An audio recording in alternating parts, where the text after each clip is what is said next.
Good day, Miss and Mister. Today I'll be presenting to you about one of the entrepreneurs that I choose, which is Dwayne The Rock Johnson himself. So, before I get started, allow me to read one of his quotes. Success isn't always about greatness, it's about consistency. Consistent hard work leads to success, and greatness will come. So, without further ado, let's start the presentation. Okay, first of all, who is Dwayne The Rock Johnson? So he is an American actor, founder of numerous known brands, and a co-founder as well. And he is formerly a wrestler, and he was born in May 2nd, 1972 in America. So these are the brands, one of the five brands that Dwayne the Rock Johnson, found.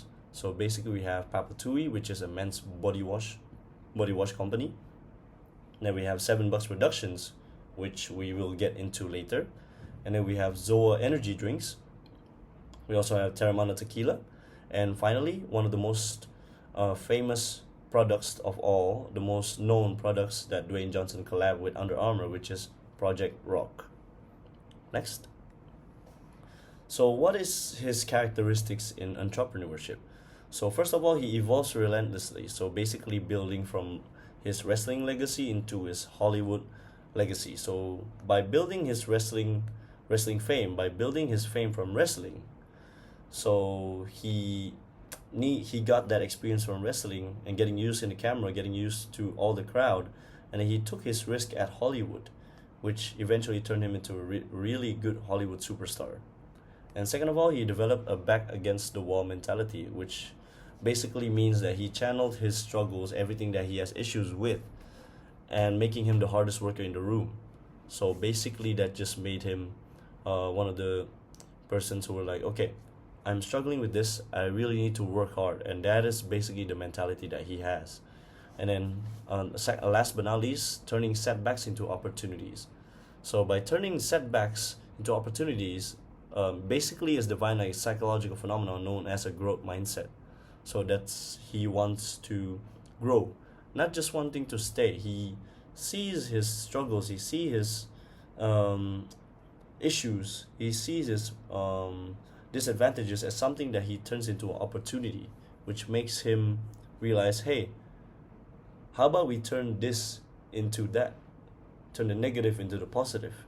Basically, that's what he does. Next up.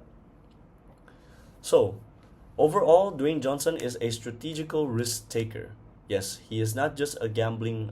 He's not just like a gambling risk taker. He's not just relying on luck, but he calculates everything, and he has mastered turning the tables around, and he mastered industry pivoting as well. So industry pivoting is from one industry, which is, let's say, the sports entertainment industry, into a movie industry, and then he also mastered scarcity driven motivation, which made him, the second point that I mentioned just now, made him the hardest working person in that room. Next up. So what are the challenges that he faced at that time? So the challenges that he faced are: first, financial collapse, extreme poverty at age 14, and he was cut from the CFL, which then he flew home to live with his parents' couch, with exactly $7 to his name. So if we go back a little bit, there you go. You can see $7 Productions. That name sounds familiar, isn't it? It's because it's in memorial of this struggle that he has. Yeah, he has struggled with exactly $7 to his name, and he's sleeping in his parents' couch in memorial of that.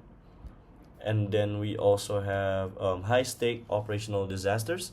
So the launch of Terramana Tequila in April 2020. So what happened in the launch of Terramana Tequila? So in April 2020, it is the start of COVID, where everything is starting to get locked down.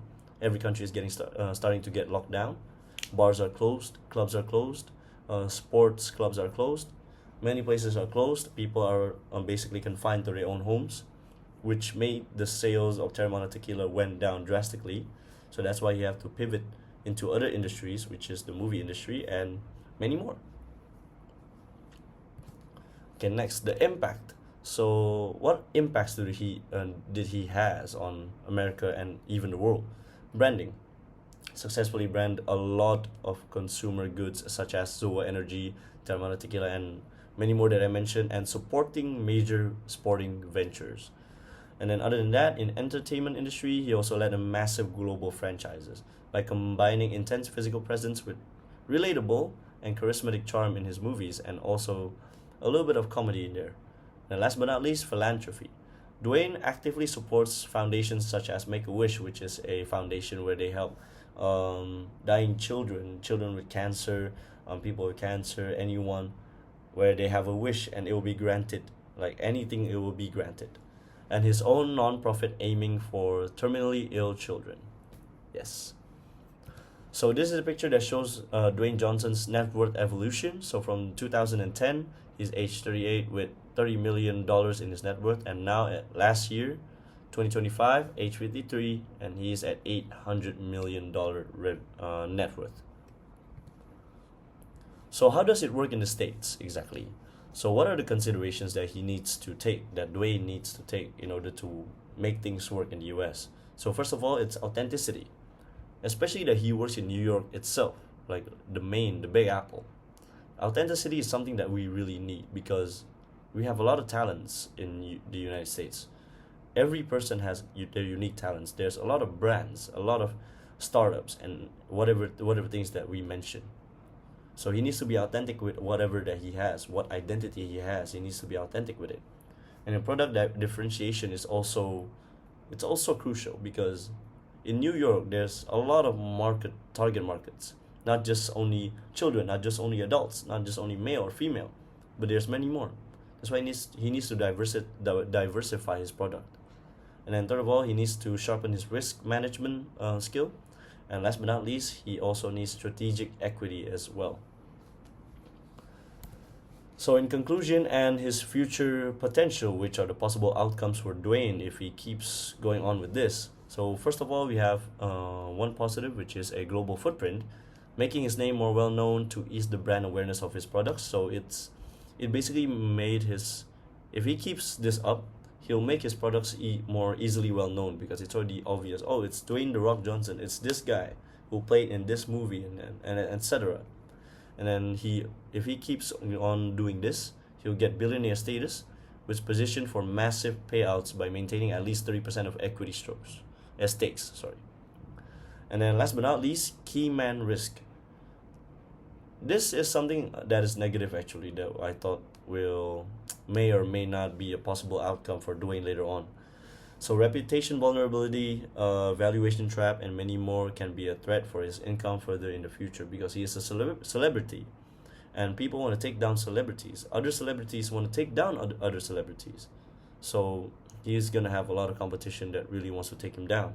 That's why he really needs to build his mental up, and he needs to keep his reputation in a good way and try not to make any wrong decision because one wrong move will result in bad reputation, brand awareness becomes gone. People will just maybe boycott his company. Okay, that's all. Thank you so much for listening or watching this video. I appreciate it so much. I'm sorry if there's something that's not clear, and I hope you have a great day. Thank you.